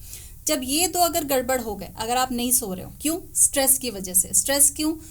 काम करना है, ये करना है, ये जिम्मेदारी है, वो करना है, मतलब 100 स्ट्रेस है आजकल, तो आपकी मेंटल हेल्थ तो गड़बड़ होगी ही होगी। अगर आप स्ट्रेस में हो, सो नहीं रहे हो, तब भी आपकी मेंटल हेल्थ गड़बड़ होगी, और जब मेंटल हेल्थ गड़बड़ हो गई तो आपकी ये जो हार्मोन्स हैं, ये आपको रात में क्या होता है कि हमें भूख लगनी शुरू हो जाती है, बहुत ज़्यादा हम क्रेविंग्स करना शुरू कर देते हैं, बहुत ज़्यादा बिंज ईटिंग स्टार्ट हो जाती है। उस कंडीशन में खाना हमने बहुत ज़्यादा खा लिया, स्ट्रेस में मेंटल हेल्थ तो ख़राब हो रही है, तो मेंटल हेल्थ क्या हो रहा है, हम शरीर को भी और ज़्यादा टॉर्चर कर रहे हैं, खा के, सो के नहीं, अपनी नींद खराब करके, तो डेफिनेटली आपका जो वेट है वो बढ़ना शुरू हो जाएगा। तो इसलिए mental health directly connected to your physical health. But आजकल का जो ज़्यादातर यूथ है उसे नींद आती ही नहीं है, सो ही नहीं पाता है, पता नहीं क्या स्ट्रेस है। और वैसे भी लोगों को, मैं भी अधिकांश में खुद को देखता हूँ कि नींद आती ही नहीं है। तो क्या कारण है उसका? मैं नींद ना आने का, प्रॉपर खाना भी खा रहे हैं, पानी भी पी रहे हैं, फिर भी नींद ना आ पाना। सेम वही चीज़ होती है कि आपके जब हार्मोन्स इम्बैलेंस होते हैं, तो जैसे नींद नहीं आ रही है तो कैसे आप उसको बैलेंस करें? आप सबसे इम्पोर्टेंट चीज़ ये है कि अगर हमें नींद नहीं आ रही है तो आप, जैसे आपको लग रहा है कि आप हेल्दी खा रहे हैं, आप क्या खा रहे हैं? हेल्दी खा रहे हैं, आप मुझे बताएं क्या खा रहे हैं? सुबह रोटी सब्जी। एग्जैक्टली वही रोटी सब्जी, मतलब आपको लगता है कि हेल्दी है। नींद नहीं आना मतलब मैग्नीशियम की कमी होना, आपकी बॉडी में मैग्नीशियम कम हो रहा है, जिंक का एब्जॉर्प्शन कम हो रहा है, इसलिए आपको नींद नहीं आ रही है। तो हमें यही है कि मैं तो हेल्दी ही खा रहा हूँ। हेल्दी में क्या खा रहा हूँ? रोटी सब्जी खा रहा हूँ। उसमें क्या मैग्नीशियम ले रहे हो? मैग्नीशियम बहुत ज़्यादा इम्पोर्टेंट होता है आपकी नींद के लिए, आपके माइंड को शांत रखने के लिए, आपकी बॉडी को रिलैक्स करने के लिए। क्योंकि जैसे हम बात करते हैं विटामिन्स की, ठीक है। अब विटामिन्स हो गए हमारे, vitamin A, B, C, D, E, सारे विटामिन B12, B6, ये हमारे विटामिन्स हो गए। बट लोग क्या करते हैं? मिनरल्स को भूल जाते हैं। हम तो सारे विटामिन्स लेते हैं, मिनरल्स क्या? आपका मैग्नीशियम, आपका zinc, sulphur, copper, selenium, potassium, ये सारी चीज़ें आपकी मिनरल्स होती हैं। और मिनरल्स का सबसे ज़्यादा जो सपोर्ट होता है वो आपकी नींद में बहुत ज़्यादा काम करता है। तो आप अपनी डाइट में, आपको लग रहा है आप आज गूगल सब कुछ अवेलेबल है, जाके सर्च करो, 10 तरह की चीज़ें आती है गूगल पे भी, हम सर्च करते हैं, यूट्यूब पे भी। तो नहीं, जैसे मैं बता रही हूँ कि मैं अपने प्रोग्राम में मैं खाने के साथ साथ आपका फाइबर जैसे इम्पॉर्टेंट है, ठीक है। आपने प्रोटीन ले लिया, फाइबर ले लिया, और साथ में रात के टाइम हमारा एक सप्लीमेंट होता है जो पूरा आपका मिनरल बेस्ड होता है, जिसमें आपके सारे मिनरल होते हैं, जिंक होता है। क्योंकि जिंक का काम क्या होता है? आपके मिनरल्स को भी सपोर्ट करना। क्योंकि मैंने देखा है कि इंडिया में लोगों को पता ही नहीं कि जिंक भी लेना होता है। जिंक एक ऐसी चीज़ है जो आपके हर एक न्यूट्रिशन को आपकी बॉडी में पहुंचाने का काम करता है। तो लोग मैग्नीशियम एंड जिंक को बिल्कुल ही भूल जाते हैं। तो आज ही आप जाएं घर, ठीक है, और जब नींद नहीं आ रही है तो आप ये पूरा अपना रिकॉल करो कि सुबह से लेकर रात तक मैंने क्या किया। क्या मैंने मैग्नीशियम लिया? क्या मैंने जिंक लिया?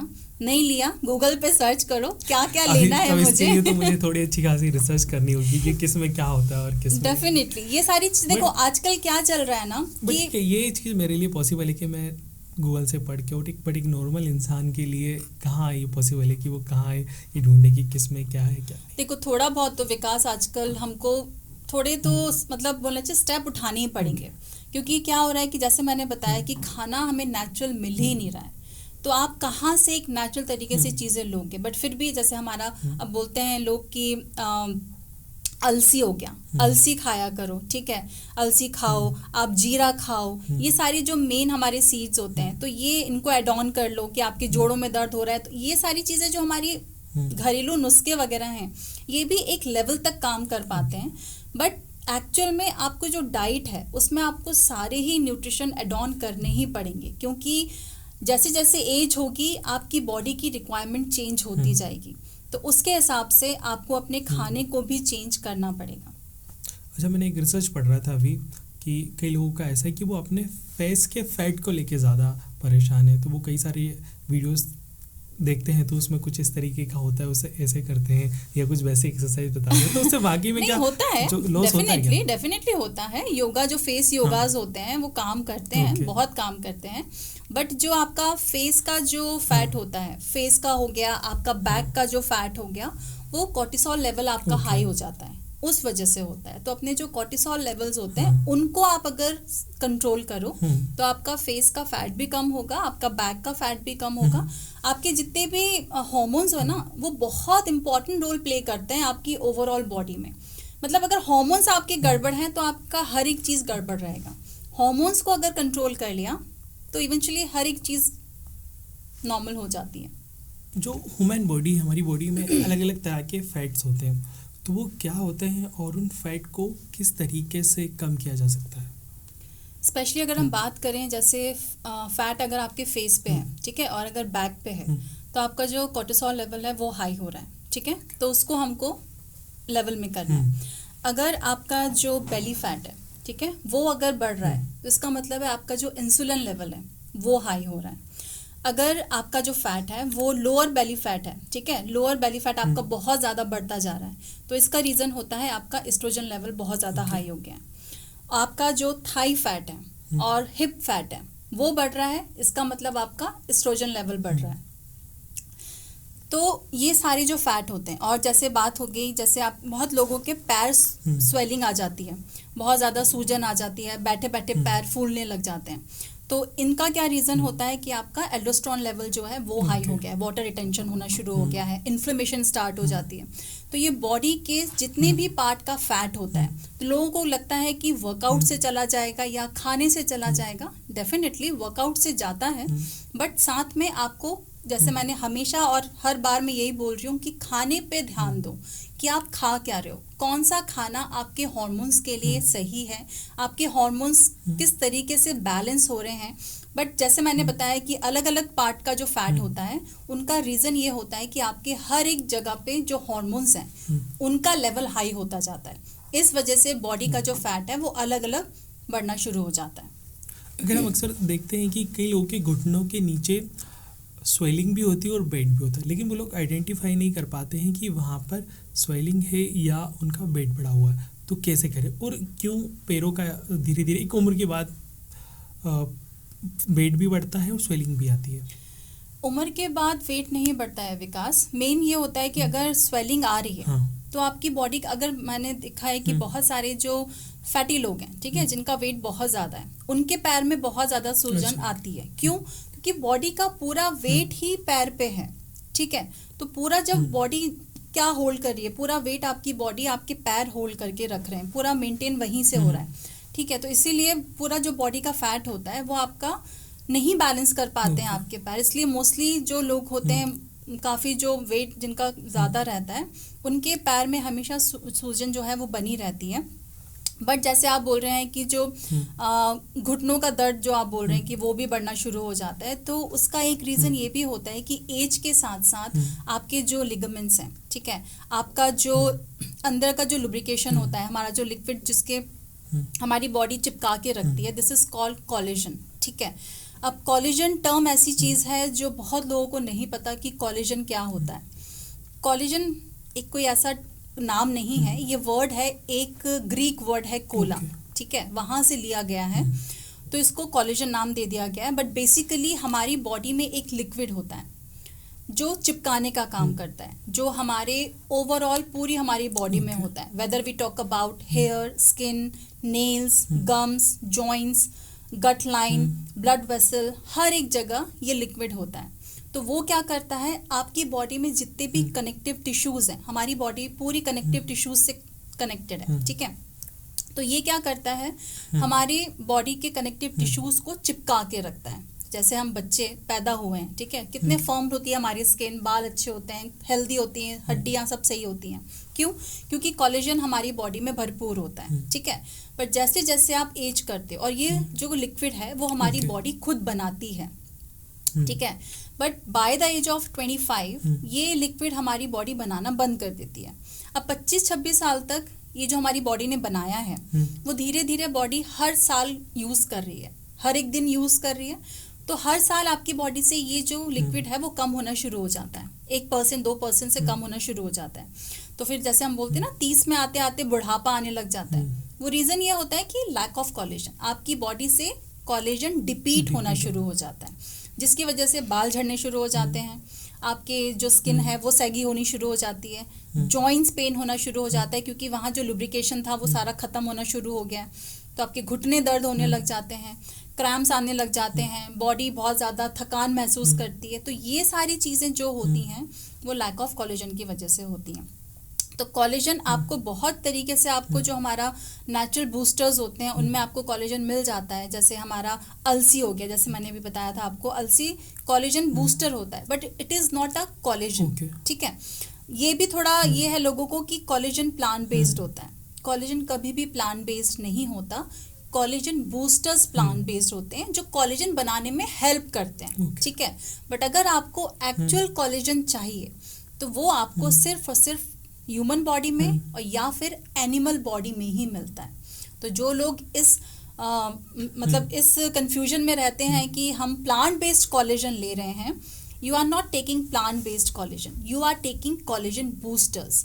तो इसीलिए एज के साथ साथ आपको प्रॉपर न्यूट्रिशन और आपको प्रॉपर विटामिन मिनरल्स की तो ज़रूरत है, बट साथ में आपको कोलेजन की भी ज़रूरत पड़ती है। अगर स्पेशली आपके घुटनों का दर्द बहुत ज़्यादा है, पैर बहुत ज़्यादा दर्द करते हैं, तो कोलेजन बहुत इम्पॉर्टेंट है। अच्छा, आप क्या मेरे को 5 टिप्स देना चाहेंगी जो अगर मैं डेली लाइफ में मुझे घुटनों का दर्द ना हो या मेरी पूरी बॉडी के हेल्थ के लिए अच्छी रहे, जो मेरे को डेली रूटीन में मुझे यूज़ करना चाहिए? सबसे इम्पॉर्टेंट जैसे मैंने बताया कि पानी हमेशा सुबह खाली पेट पियो, ठीक है, और हमेशा बैठ के पियो, क्योंकि घुटनों का दर्द जो है वो आपके पानी से भी कनेक्टेड है। जैसे मैंने बताया कि आपके मसल्स रिलैक्स नहीं होते, आपकी सेल्स में पानी नहीं जाता जिस तरीके से आपको पीना चाहिए, वो आपकी बॉडी एक्सेप्ट नहीं करती। सबसे इम्पॉर्टेंट पार्ट है पानी, ठीक है। दूसरी important cheese, your food and eat your water. ये जो कंसेप्ट है हम बचपन से सुनते आए हैं हमारे पापा से कि खाने को पियो और पानी को चबाओ। तो एक एक सिप करके जब हम पानी को चबा के पीते हैं तो सारे बेनिफिट्स, हमारे जो सारे इलेक्ट्रोलाइट्स हैं वो सारे हमारी बॉडी को मिल रहे हैं और सेल्स एक्टिवेट हो रहे हैं, ठीक है। मॉर्निंग में फाइबर लें और तीनों मील में अपना कुछ ना कुछ प्रोटीन ज़रूर ऐड करें। प्रोटीन बहुत इम्पॉर्टेंट है। अगर आपको यंग रहना है, एनर्जी रखनी है बॉडी में, दिन भर एनर्जेटिक रहना है, आलस नहीं लाना है, और मतलब सबसे इम्पॉर्टेंट होता है कि प्रोटीन जब आप लेते हैं तो बॉडी को उसको डाइजेस्ट करने में, पचाने में टाइम लगता है, तो वो धीरे धीरे काम करती है पचाने के लिए। तो उससे क्या होता है कि आपकी बॉडी क्रेव भी नहीं करती, क्योंकि बॉडी फिल रहती है खाने से। कार्ब्स लेते हो, जल्दी से डाइजेस्ट हो गया, फिर फटाफट हमें लगती भूख लगने लगी है, रोटी राइस खा लिया यार, अभी 1 घंटे बाद फिर भूख लग। तो प्रोटीन का इंटेक बहुत ज़्यादा ज़रूरी है हर एक चीज़ के लिए।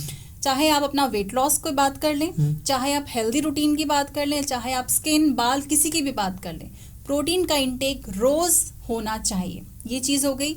साथ में आपका स्लीप पैटर्न बहुत ज़्यादा ज़रूरी है। आजकल जैसे आप बोल रहे हैं कि मैं रील स्क्रॉल करता रहता हूँ, तो आजकल का टाइम आई थिंक सब लोगों का यही हो गया है कि 12-1 बजे से पहले कोई नहीं सोता, ठीक है। हमारी जो ह्यूमन बॉडी है, इसका नेचर है कि अगर आप 10 बजे सो जाएं, मैक्स टू मैक्स 10:30, ठीक है, इससे लेट ना करें, क्योंकि जो पूरा टाइम होता है आपकी बॉडी हीलिंग का, वो रात का टाइम होता है, ठीक है। तो आपको रात को कम से कम 10 नहीं तो 10:30 तक सो जाना है। अगर आप नहीं सो रहे हैं तो हमारी बॉडी में एक प्रोटीन होता है, बीटा एलानाइन। वो क्या होता है, आपकी ब्रेन में स्टोर होना स्टार्ट हो जाता है, और जब वो स्टोर होना स्टार्ट हो जाता है तो अल्जाइमर की प्रॉब्लम स्टार्ट हो जाती है। आगे जाके वही चीज़ हार्ट अटैक भी दे सकती है। और उस वजह से क्या होगा, अगर ये चीज़ हो रही है, नींद पूरी नहीं हो रही है, वेट बढ़ना शुरू हो जाएगा। ओवरऑल ये सारा जो रूटीन है, जैसे मैंने मॉर्निंग से लेके आपको रात का बताया कि आप फाइबर खाएं, अपने मॉर्निंग का पानी कैसे पिएं, प्रोटीन इंटेक करें, फाइबर इंटेक करें, स्लीप पैटर्न अपना सही रखें, ये सारी चीज़ें भी अगर हम लोग करना अगर हम लोगों ने शुरू कर दिया तो धीरे धीरे आप खुद देखेंगे, अगर अपनी खुद की आप ये एक्सपेरिमेंट करेंगे अपने ऊपर, तो आपको भी काफ़ी चेंजेस नज़र आएंगे अपनी लाइफ में। अच्छा, इंडियन कल्चर और वेस्टर्न कल्चर का हमारी हेल्थ पर किसका ज़्यादा बेनिफिशियल होता है हमारे लिए? वैसे तो दोनों ही कल्चर अपनी अपनी जगह हैं, क्योंकि हम यहाँ हुए, हमारी बॉडी वैसी हैबिचुअल होती है। फॉरेनर्स जो हैं अब्रॉड में, जो वहाँ रहते हैं, उनकी जो हैबिट्स और जो ईटिंग हैबिट्स हैं, उनका जो बॉडी का जो सिस्टम है वो वहाँ के अकॉर्डिंग पूरा एडजस्ट रहता है, ठीक है। बट हमारा जो इंडियन कल्चर है, जैसे हम बात करें हमारे आयुर्वेद की, हमारी पहले की जो चीज़ें हैं, तो हमारा बहुत ज़्यादा चीज़ें जो हमारी इंडियन कल्चर है ना, वो हेल्थ को बहुत ज़्यादा बेनिफिट्स देती है। जैसे सिंपल सी एक चीज़ मैं आपको बताऊं, जैसे नीचे बैठ के खाना खाना, ठीक है, हम आलती पालती मार के पैर नीचे फोल्ड करके बैठते हैं, क्रॉस लेग में नीचे बैठ के, तो अगर आप वैसे ही खाना शुरू कर दें ना, तो आपका कॉन्स्टिपेशन आधे से ज़्यादा कम हो जाएगा, क्योंकि आज 80% लोग कॉन्स्टिपेशन फेस कर रहे हैं। अगर आप नीचे बैठ के खाना शुरू कर दें, आज से आप 1 महीने में देखेंगे कि आपका डाइजेस्टिव सिस्टम जो है वो धीरे धीरे रिकवरी मोड पे आ रहा है, क्योंकि जब आप नीचे बैठ के खाते हैं आपकी बॉडी रिलैक्स रहती है, एक वीगस नर्व होती है वो इम्प्रूव होनी शुरू होती है, जिससे आपका गट और आपका ब्रेन कनेक्टेड होते हैं। तो आपका अगर ब्रेन आपकी गट से कनेक्टेड है, तो आपको जब आप धीरे नीचे बैठते हो तो आप जल्दी जल्दी भी नहीं खाते हो। देखना आप कभी भी जब भी आप खड़े होके खाओगे या डाइनिंग टेबल पे बैठ के खाओगे तो आप बहुत फास्ट ईटिंग करते हो, बट आप जब नीचे बैठ के खाते हो तो आप इतनी जल्दी खाना नहीं खाते हो, आप प्रॉपर धीरे धीरे खाते हो। तो सबसे इम्पोर्टेंट तो यही है कि आप जब धीरे धीरे खा रहे हो, एब्जॉर्प्शन सही हो रहा है, बॉडी में आपका जो वेगस नर्व है वो एक्टिवेट हो रहा है, आपका गट आपके ब्रेन से कनेक्टेड हो रहा है, तो आपका ब्रेन आपको सिग्नल दे रहा है कि हाँ इतना आपका बॉडी की इतनी रिक्वायरमेंट थी, तो आप ओवर ईटिंग भी नहीं करोगे। तो ये सारी जो बेसिक चीज़ें हैं ये बहुत ज़्यादा इम्पॉर्टेंट हैं एक हेल्दी लाइफस्टाइल के लिए। हमारा जो ब्रेन है वो हमारी पूरी बॉडी को चलाता है, तो हमें उसे हेल्थी रखने के लिए क्या करना चाहिए? ब्रेन को भी आपको सबसे पहले तो रात को सोना सही से है, क्योंकि अगर आप रात को सोगे सही से नहीं तो सुबह आप बिल्कुल भी ना आपका दिमाग काम करेगा ना आपकी बॉडी काम करेगी। तो सबसे इम्पॉर्टेंट है कि सही सोना, वेरी इंपॉर्टेंट, पूरे टाइम में। ऐसा नहीं है कि रात को आप लेट भी नहीं सोना है, सोने का टाइम हमारा प्रॉपर होना चाहिए अगर ब्रेन को एक्टिव रखना है, एनर्जेटिक रखना है। साथ में वर्कआउट बहुत इंपॉर्टेंट होता है, जैसे फिजिकल एक्टिविटी, फिजिकल बॉडी, मतलब फिजिकली अगर आपको फिट रहना है तो भी वर्कआउट, और मेंटल हेल्थ को, अपने ब्रेन को भी एक्टिव रखना है तो आपको वर्कआउट करना चाहिए। क्योंकि जब आप वर्कआउट करते हो ना तो आपके हैप्पी हार्मोन्स बनते हैं, जैसे हमारा डोपामिन हो गया, ऑक्सीटोसिन हो गया, सेरोटोनिन हो गया, ये सारे जो हमारे हैप्पी हार्मोन्स हैं ये बिल्डअप होने शुरू होते हैं। तो आप जितने हैप्पी रहोगे, अच्छे मूड में रहोगे, तो आपका दिमाग, आपका ब्रेन उतना ही एनर्जेटिक रहेगा और उतने ही अच्छे से काम करेगा। तो जैसे बेस जो है वो आपका खाना पीना, आपका सोना है, साथ में वर्कआउट करोगे तो सोने पे सुहागा है। अच्छा, हम एक्सरसाइज करते हैं रेगुलर में और हम जिम भी जाते हैं, ठीक है, उसके बाद अगर कोई जिम छोड़ देता है तो उसका पेट और वो सब बढ़ने लगता है धीरे धीरे, लेकिन कोई एक्सरसाइज करता है नॉर्मल अपना योगा और इस तरीके से, तो उसका वेट नहीं बढ़ता, इसका क्या कारण है? मैं क्योंकि जब आप जिम करते हो तो आप बहुत हार्डकोर जिम करने लग जाते हो, ठीक है, आप वेट लिफ्टिंग करनी स्टार्ट कर देते हो, कार्डियो रनिंग बहुत ज़्यादा करने लग जाते हो। तो उसमें क्या है कि सडन आपने बहुत अग्रेसिव एक्सरसाइज कर ली, ठीक है, तो बॉडी से आपका फैट के साथ साथ आपका मसल्स भी जाने लगा, ठीक। और ये होता है कि जब आप बहुत ज़्यादा जिम कर लेते हो तो बॉडी भी शॉक में आ जाती है कि एकदम से, और वापस अगर आपने रोक दिया जिम, ठीक है, क्योंकि उसमें बहुत ज़्यादा स्ट्रेंथ चाहिए होती है, आपकी बॉडी बहुत ज़्यादा मूव करती है, बहुत आपका हार्ट बीट बहुत ज़्यादा फास्ट, पंप ज़्यादा होता है, आपका बीपी भी ऊपर नीचे होता रहता है, क्योंकि वो एक हार्डकोर आप एक्सरसाइज कर रहे हो। योगा हो गई या फिर आप नॉर्मल घर में एक्सरसाइज कर रहे हो, तो योगा आपकी ब्रीदिंग से कनेक्टेड होता है, ठीक है। यहाँ पे आपका जैसे हमारा अनुलोम विलोम हो गया, ठीक है, आपकी जो नॉर्मल ब्रीदिंग एक्सरसाइज हो गई, तो ये आपके इंटरनल जो ऑर्गन्स हैं इनको भी एक्टिवेट करता है। तो ये आप ये काम धीरे धीरे करते हैं। जिम का क्या है कि आपको क्विक रिजल्ट्स आ जाते हैं, बट वो लॉन्ग टर्म के लिए गड़बड़ है। योगा जो है वो आपका लॉन्ग टर्म के लिए बेनिफिशियल है, क्योंकि वो आपकी ब्रीदिंग से कनेक्टेड है, और जब आपकी ब्रीदिंग बिल्कुल मेंटेन रहती है, ब्रीदिंग आपकी अगर सही है तो ओवरऑल आपकी हेल्थ भी सही रहती है और आपका जो वेट है वो भी नहीं बढ़ता है। तो जिम जैसे बहुत सारे आजकल मेल्स जो जिम के बिल्कुल पागल हैं जिम के लिए, ठीक है, तो उसके साथ आपको अपना डाइट भी सही रखना है। अगर आपको आगे अपना वेट नहीं बढ़ाना है तो उसमें आपको डाइट भी सही रखना है। ये नहीं कि आप बहुत ज़्यादा क्रैश डाइटिंग कर रहे हो और जिम कर रहे हो तो फिर आप ऑन द स्पॉट ख़त्म ही हो जाओगे, मतलब आपकी बॉडी में कुछ है ही नहीं जो आप इतना ज़्यादा जिम कर रहे हो।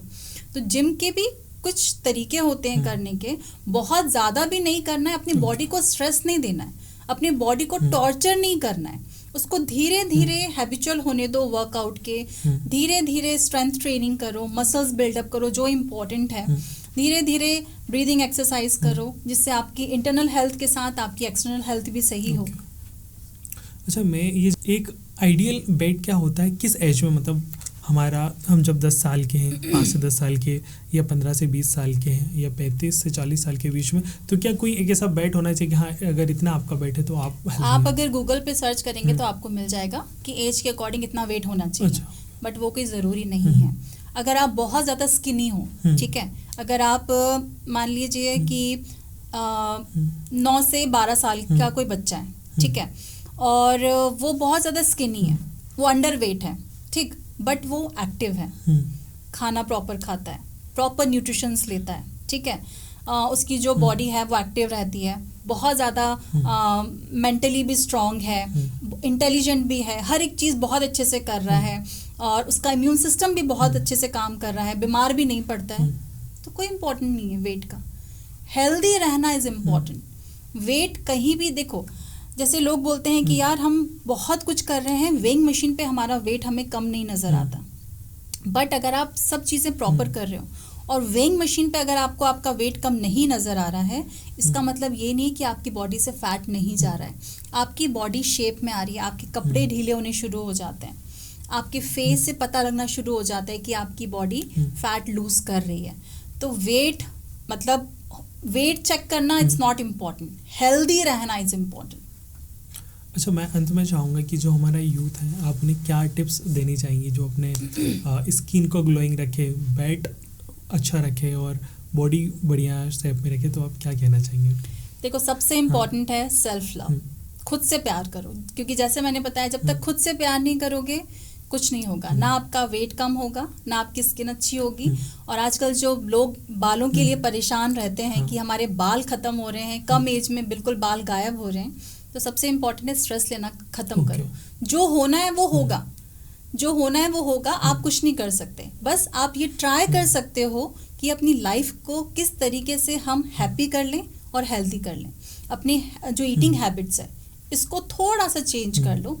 मैं ये नहीं बोल रही कि आप अनहेल्दी खाना बंद कर दो। जैसे मैं हमेशा बोलती हूँ कि एक जिंदगी है, खुल के जियो, मुस्कुराते रहो, खुश रहो, जो इच्छा है वो करो, जो करना है वो करो, बट एक लिमिट में, हर एक चीज लिमिट में। अगर आपको ड्रिंक करना है, अगर आपको स्मोक करना है, वो भी करो एक लिमिट में, क्योंकि आप किसी को फोर्सफुली मना नहीं कर सकते कि आप ये नहीं करो। जब तक खुद इंसान नहीं सोचेगा कि ये चीजें मेरे लिए बुरी हैं, ये चीजें मुझे हार्म करेंगी, तब तक कुछ नहीं हो सकता। तो ये अगर आप सोच लो तो बहुत अच्छी बात है, बट अगर फिर भी आप नहीं समझ पा रहे हो कि आपकी हेल्थ कितनी इंपॉर्टेंट है, तो थोड़ा सा कम करने की कोशिश करो। हेल्दी पार्ट को थोड़ा सा ऊपर कर लो, अनहेल्दी पार्ट को थोड़ा सा नीचे कर लो, तो लाइफ भी अच्छी हो जाएगी। और जो हमारा यूथ है, सबसे इम्पॉर्टेंट ये चीज़ है कि जो फ़ोन है इसको अपनी लाइफ मत बनाओ, क्योंकि जो हम रात दिन 24 घंटे इस फ़ोन में कनेक्टेड रहते हैं, थोड़ा सा अपने सराउंडिंग्स में जाओ, अपने नेचर से कनेक्ट हो, अपने लोगों से कनेक्ट हो। क्योंकि आजकल क्या हो रहा है कि डाइनिंग टेबल पे हम 6 लोग हैं, 6 लोगों के हाथों में फ़ोन है, ना वो खाने की एनर्जी हमें मिल रही है, ना हमें उनके बेनिफिट्स मिल रहे हैं, और ना ही हमें किसी भी ना हमारी फैमिली का प्यार हम एक दूसरे से ले पा रहे हैं।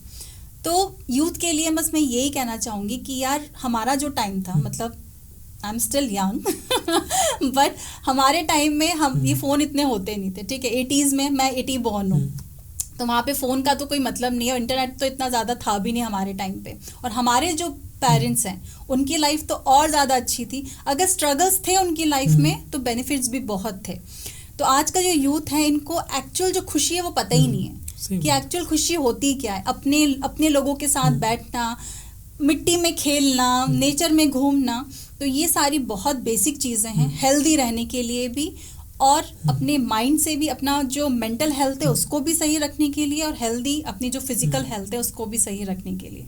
तो खुश रहो, खुद से प्यार करो, और सही चीज़ों को ज़्यादा इम्पोर्टेंस दो। आज के पॉडकास्ट में हमने प्रज्ञा जी से बहुत सारे टिप्स जाने, बहुत सारी चीज़ें जानी कि किस तरीके से हमें सुबह मॉर्निंग में उठते से ही पानी पीना चाहिए, नॉर्मल हो या हल्का सा गुनगुना पीना चाहिए, और किस तरीके से हम खुद को हेल्थ रख सकते हैं। और इसी तरह की अगर आपको और भी प्रज्ञा जी से बातें जाननी है तो आप इनके इंस्टाग्राम अकाउंट को फॉलो कर सकते हैं, प्रज्ञा सक्सेना सत्संगी को, उसको आप फॉलो कर सकते हैं। मैं लिंक भी डाल दूंगा। अगले फिर किसी पॉडकास्ट में फिर प्रज्ञा जी के साथ मिलेंगे, हेल्थ से किसी टॉपिक पे हम बात करेंगे। जब तक के लिए आपका बहुत बहुत धन्यवाद। Thank you Vikas.